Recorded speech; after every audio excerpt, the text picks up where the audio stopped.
Assalamualaikum warahmatullahi wabarakatuh. Salam sejahtera bagi kita semua. Shalom, Om Swastiastu, Namo Buddhaya, Salam Kebajikan. Perkenalkan, saya Armila Febriantiwas, dosen pada program studi S1 Ilmu Hukum pada bagian Hukum Internasional Fakultas Hukum Universitas Patimura. Video ini saya buat untuk memenuhi salah satu persyaratan dalam pengajuan sertifikasi dosen gelombang pertama tahun 2025 berupa pernyataan diri dosen dalam unjuk kerja Tridharma Perguruan Tinggi atau PDD-UK-TPT di bidang pendidikan dan pengajaran. Pada kesempatan kali ini, mata kuliah yang akan saya tampilkan sebagai contoh video pembelajaran adalah merupakan salah satu mata kuliah wajib pada semester 6 dalam Hukum Internasional yang juga merupakan spesifikasi keilmuan saya sebagai dosen, yakni mata kuliah Hukum Wilayah Perbatasan dengan bobot 2 SKS. Sistem pembelajaran bersifat DIA atau Delivery, Interaction, and Assessment. Izinkan saya untuk menjelaskan deskripsi mata kuliah Hukum Wilayah Perbatasan.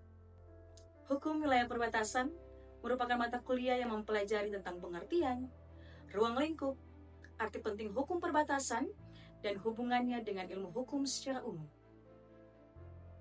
Penegakan hukum pada wilayah perbatasan dan mekanisme penyelesaian sengketa perbatasan, serta tantangan pengelolaan daerah perbatasan, baik dilihat dari aspek kebijakan maupun manajemen pertahanan dan keamanan pada daerah perbatasan. Adapun capaian pembelajaran mata kuliah Hukum Wilayah Perbatasan, yaitu mahasiswa diharapkan mampu menjelaskan pengertian, tujuan, dan latar belakang hukum perbatasan, konsepsi perbatasan negara, hubungan hukum perbatasan dengan hukum internasional, pelanggaran hukum perbatasan, tinjauan sengketa perbatasan internasional, penyelesaian sengketa hukum perbatasan wilayah negara Indonesia, batas negara Indonesia dan daerah-daerah perbatasan di Indonesia, kemudian pengaruh aspek geopolitik dan geostrategis dalam hukum perbatasan, manajemen pengelolaan dan daerah perbatasan, dan kemudian mahasiswa mampu menganalisa kasus-kasus di bidang wilayah perbatasan.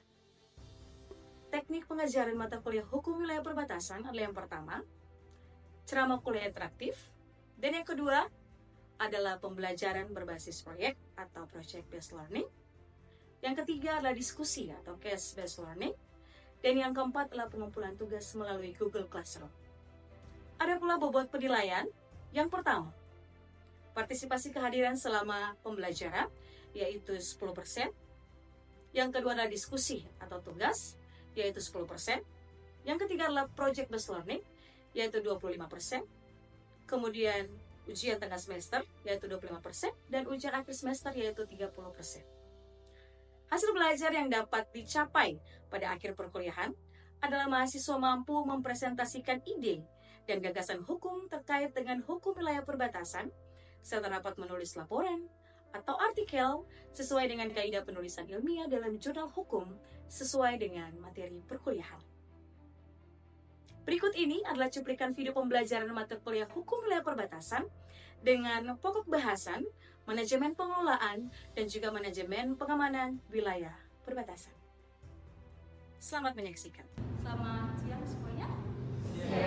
Semuanya dalam keadaan baik, dalam keadaan sehat. Oke, seperti yang kita sudah pelajari minggu lalu, ya, bahasan kita, materi kita minggu lalu terkait latar belakang dan juga konsepsi wilayah perbatasan. Nah, untuk materi kali ini, pertemuan kali ini kita akan membahas tentang manajemen pengembangan dan juga pengamanan wilayah perbatasan di daerah Kesatuan Republik Indonesia. Nah, seperti yang sudah kita pelajari minggu lalu, itu kan kita mempelajari terkait hal-hal umum, ya. Dan saya mau bertanya dulu terkait materi minggu lalu, apa itu hukum wilayah perbatasan? Ada yang bisa menjawab? Boleh, silakan. Jadi hukum wilayah perbatasan itu adalah seperangkat peraturan perundang-undangan dan prinsip-prinsip hukum internasional yang mengatur tentang batas wilayah suatu negara, baik di darat, di laut maupun di udara, serta hak dan juga kewajiban negara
aspek fisik dan infrastruktur. Nah, maka karakteristik kawasan perbatasan memiliki berbagai permasalahan. Ada yang bisa kasih saya salah satu contoh permasalahan yang ada di wilayah perbatasan? Ada yang bisa kasih contoh? Oke.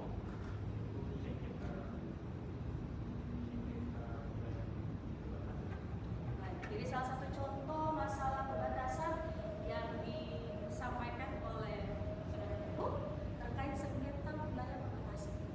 Nah, hal ini menjadi salah satu permasalahan yang terjadi di wilayah perbatasan negara, khususnya negara kesatuan Republik Indonesia.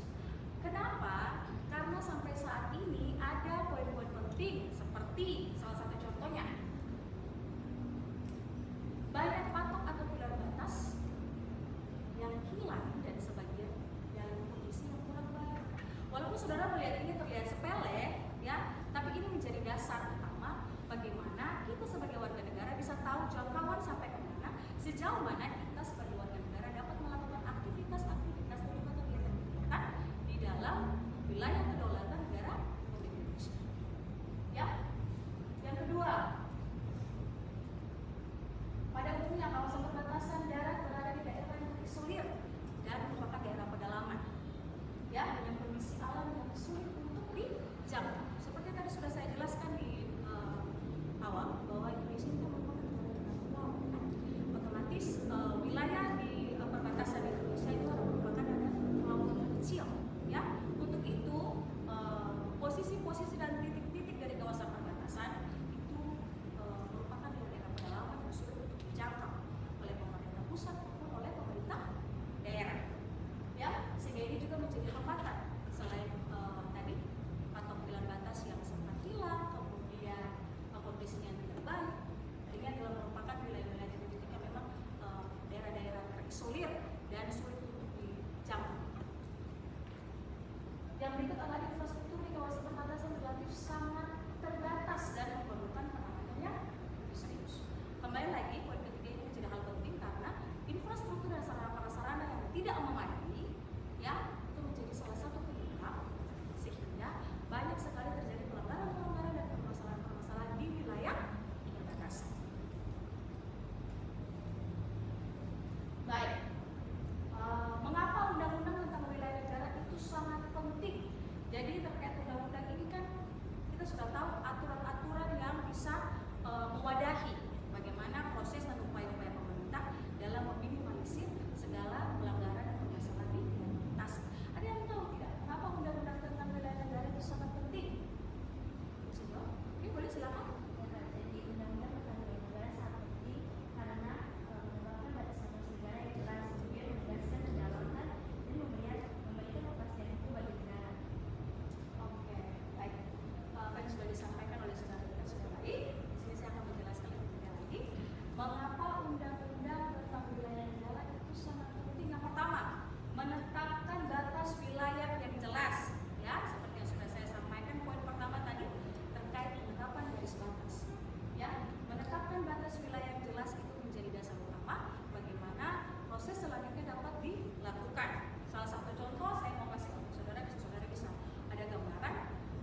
Ini menjadi hal yang sangat krusial. Kenapa? Karena seringkali ada terjadi sengketa atau konflik antar negara terkait penetapan garis batas, ya, sehingga patok-patok batas yang hilang atau dalam keadaan yang rusak tadi, dia mengakibatkan tindakan-tindakan atau aksi-aksi ilegal terjadi tanpa ada pantauan dari pemerintah maupun dari masyarakat setempat. Yang berikut adalah menegaskan kedaulatan negara. Seperti yang tadi sangat penting bahwa terkait penerapan garis batas itu adalah merupakan salah satunya adalah faktor penentu kedaulatan negara. Ya. Yang ketiga, memberikan kepastian hukum. Yang keempat, mencegah konflik. Nah, ini yang tadi saya sudah jelaskan. Saya mau kasih contoh konflik antara Indonesia dan Malaysia. Itu kan sering terjadi, ya, terkait saling mengklaim di wilayah perbatasan antara Indonesia dan juga Malaysia, khususnya di wilayah Sepadan dan Likitan. Itu menjadi salah satu contoh dan gambaran untuk saudara bisa paham apa yang dimaksud pada poin 4 untuk mencegah konflik antar negara tetangga yang berada di wilayah perbatasan. Yang berikut adalah mengelola sumber daya alam. Nah, ini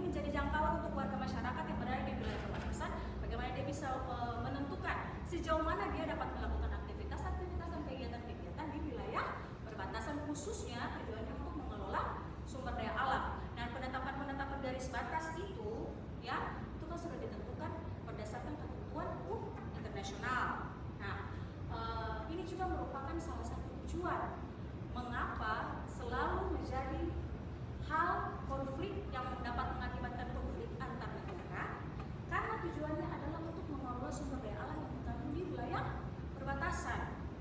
Oke, untuk itu dasar yang pertama kita harus tahu sejauh mana wilayah kedaulatan kita terkait dengan penerapan garis batas di wilayah perbatasan.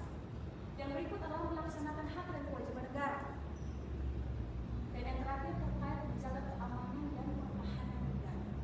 Nah, ini menjadi salah satu sub dari materi yang kita bahas hari ini, yaitu terkait manajemen pengamanan.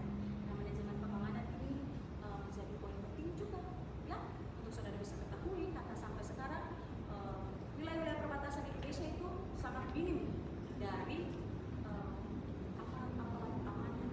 Harus adanya peningkatan jumlah dari aparat keamanan terkait manajemen keamanan di wilayah perbatasan, sehingga tindak pidana, contohnya pidana penyelundupan, kemudian human trafficking, kemudian hal-hal atau aksi-aksi ilegal lainnya itu tidak ada lagi peluang ya untuk oknum-oknum tertentu dia melakukan aksi-aksi tersebut, karena meningkatnya jumlah aparat keamanan, kemudian pengembangan infrastruktur dan sarana yang memadai. Kalau misalnya semua peningkatan itu dibuat oleh pemerintah, wilayah-wilayah pedalaman itu dapat dijangkau lebih cepat, otomatis peluang untuk adanya aksi-aksi ilegal tersebut dapat diminimalisir.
proses dari manajemen pengembangan dan pengelolaan serta pengamanan yang dilakukan oleh pemerintah demi untuk melindungi wilayah-wilayah perbatasan khusus di negara Kesatuan Republik Indonesia.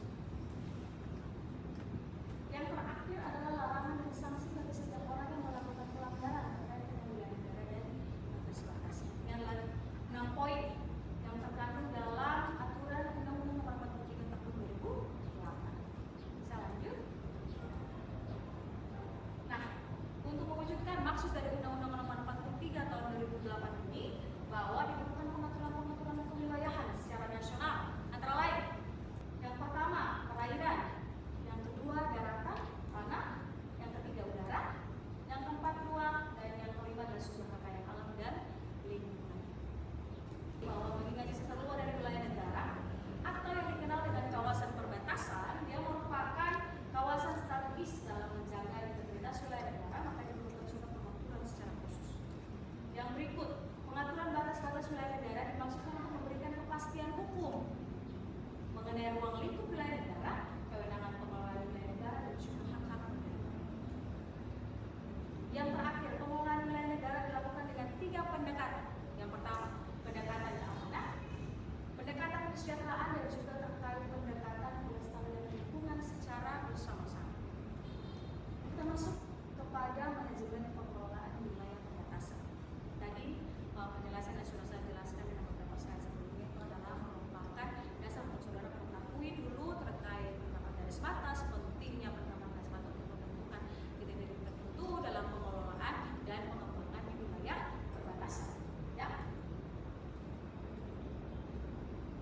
Terkait pengertian manajemen pengelolaan wilayah perbatasan, kita harus tahu dan pahami dulu manajemen perbatasan ini seperti apa. Ya, manajemen perbatasan adalah salah satu bentuk arsitektur pengelolaan perbatasan yang dilihat dari aspek pertahanan dan keamanan, sosial ekonomi, dan politik yang ada pada semua negara dalam mengelola wilayah perbatasan. Nah, manajemen perbatasan dapat dipahami baik dari makna sistem maupun fungsi. Nah, wilayah perbatasan Indonesia hingga saat ini masih memprihatinkan dari berbagai segi. Seperti yang tadi sudah saya jelaskan, infrastruktur yang tidak memadai, sarana dan prasarana yang tidak memadai, kemudian peningkatan terkait jumlah aparatur negara khususnya untuk aparat keamanan di wilayah perbatasan, ya, sehingga ini dapat menjadikan peluang bagi oknum tertentu untuk melakukan tindak pidana penyelundupan salah satu contohnya, dan juga aksi-aksi ilegal lainnya di wilayah perbatasan. Oke. Nah, ini adalah salah satu contoh kebijakan dari pemerintah dalam proses pengelolaan wilayah perbatasan. Seperti yang tadi sudah saya jelaskan di slide sebelumnya, bahwa pada Undang-Undang Nomor 43 Tahun 2008 itu ada poin terkait pembentukan kelembagaan dalam pengelolaan wilayah perbatasan. Nah, salah satunya yang dikeluarkan kebijakan oleh pemerintah yaitu dalam bentuk Badan Nasional Pengelolaan Perbatasan atau sering disebut dengan BNPB. Nah, ini adalah salah satu lembaga yang dibentuk pemerintah sebagai suatu kebijakan untuk bagaimana dapat melakukan pengelolaan dan pengamanan serta pengembangan di wilayah perbatasan.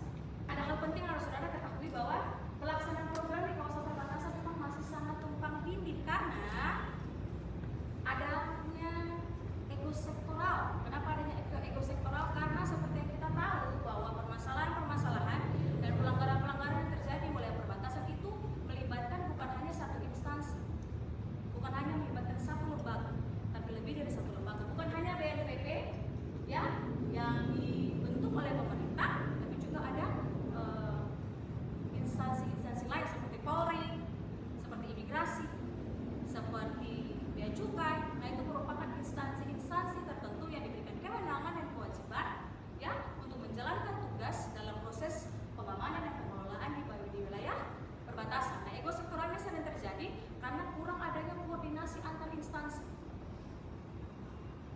Untuk itu, salah satu upaya penyelesaiannya harus adanya koordinasi yang baik antar instansi, yaitu dari Polri, dari bea cukai, dari imigrasi maupun dari BNPB.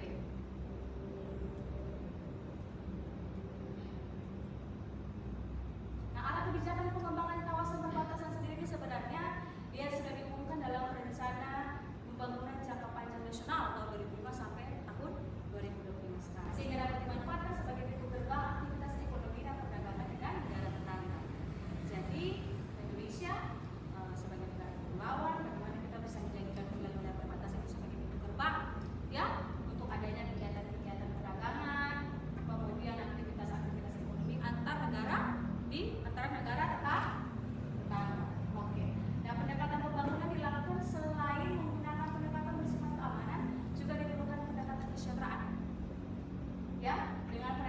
khusus yang diarahkan bagi pengembangan pulau-pulau kecil di perbatasan yang selama ini luput dari perhatian. Ini menjadi hal penting untuk bagaimana pemerintah pusat, pemerintah daerah, dan juga masyarakat setempat, ya, untuk adanya kesadaran bagaimana kita bisa mengelola dan mengamankan wilayah perbatasan. Oke? Nah, pertahanan keamanan di daerah perbatasan ini memakai dua pendekatan, pendekatan kesejahteraan dan juga pendekatan keamanan yang tadi sudah saya jelaskan. Ya. Yang berikut adalah aspek pertahanan keamanan sangat erat berhubungan dengan status penyelesaian garis batas antar negara dan pengembangan di perbatasan. Nah, isu yang sering muncul adalah pemilihan patok batas serta kerusakan lingkungan dan berbagai pelanggaran perbatasan serta aktivitas ilegal lainnya. Yang berikut adalah terbatasnya jumlah aparat serta sarana prasarana pendukung, ya, tadi sudah saya jelaskan terkait peningkatan jumlah aparat yang sangat minim, kemudian terdapat pula juga keterbatasan dalam jumlah infrastruktur dan juga sarana prasarana sehingga dapat berdampak pada kerugian ekonomi dan juga dapat mengancam kedaulatan negara. Oke, baik. Mungkin dari materi yang saya sampaikan tadi ada yang mau bertanya? Baik, saya akan menyimpulkan apa yang tadi sudah saya jelaskan di materi yang tadi, bahwa akan menjadi fokus saudara untuk bagaimana saudara dapat memahami hukum wilayah perbatasan, karena ini mencakup dari harga diri negara kita. Ya, dalam hal ini adalah mencakup faktor penentu kedaulatan negara kita. Untuk itu fokus kita jangan hanya pada wilayah perkotaan, ya, wilayah kota, tapi wilayah perbatasan itu menjadi titik yang paling penting yang harus menjadi fokus kita, bukan hanya masyarakat, bukan hanya pemerintah daerah, juga pemerintah pusat, tapi saudara-saudara yang nanti besok-besok akan jadi pemimpin, ya, untuk menjadi fokus saudara nanti, saudara dapat memahami sehingga saudara bisa paham bagaimana proses dari manajemen pengelolaan, manajemen pengembangan, dan juga pengelolaan wilayah perbatasan. Baik, mungkin itu saja sekian materi yang dapat saya sampaikan hari ini. Terima kasih atas waktu dan perhatian saudara. Kita ketemu lagi nanti. Oke, selamat siang. Demikianlah video pembelajaran pada tatap muka di kelas untuk mata kuliah Hukum Wilayah Perbatasan dengan pokok bahasan Manajemen Pengelolaan dan Manajemen Pengamanan di Wilayah Perbatasan. Terima kasih.